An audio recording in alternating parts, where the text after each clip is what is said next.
Hi, this is Jake Delano, ready to help you improve the quality of curves you create in Onshape. I have an imported curve outline I want to use to start my boat design. I start out using the imported curve as is and checking their curvature with the curve analysis tool.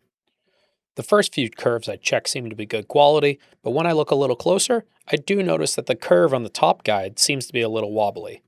Upon further inspection, I do see a lot of inflection points on its curvature comb, but I want to keep it as is for now before making any changes. Since the sketches of the import are all planar, I need to create a projected curve using the sketches on the top and front planes to start a 3D wireframe. Usually, projected curves will yield good results, but its quality does directly depend on the curves you use as references. In this case, you still see many inflection points in the resulting projected curve, which can cause issues when creating other surfaces downstream. A good example of what can happen when you project two quality sketches onto each other is projected curve 4 that I create next. I want to use both of these projected curves as guides for my resulting boundary surface. It looks okay visually, but the curve analysis tells a different story.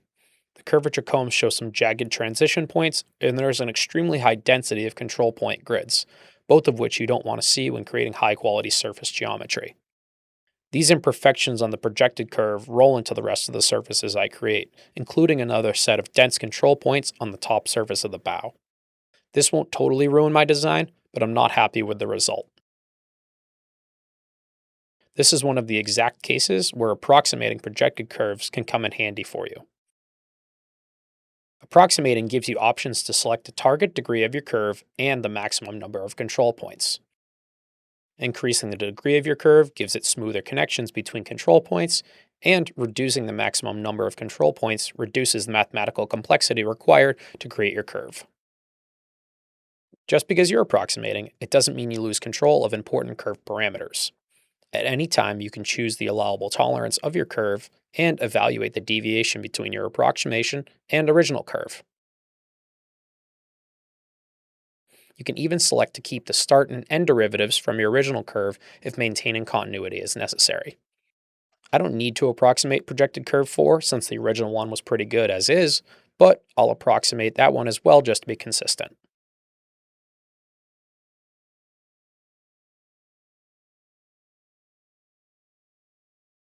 When I review the resulting boundary surface created by these new curves, the resulting control point grids are significantly more spread out, designating a better quality surface.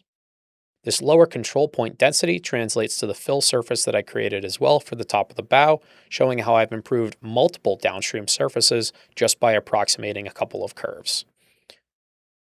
Try out approximating projected curves and other curve types for surfacing and see how they improve the quality of your next design. Thanks for watching.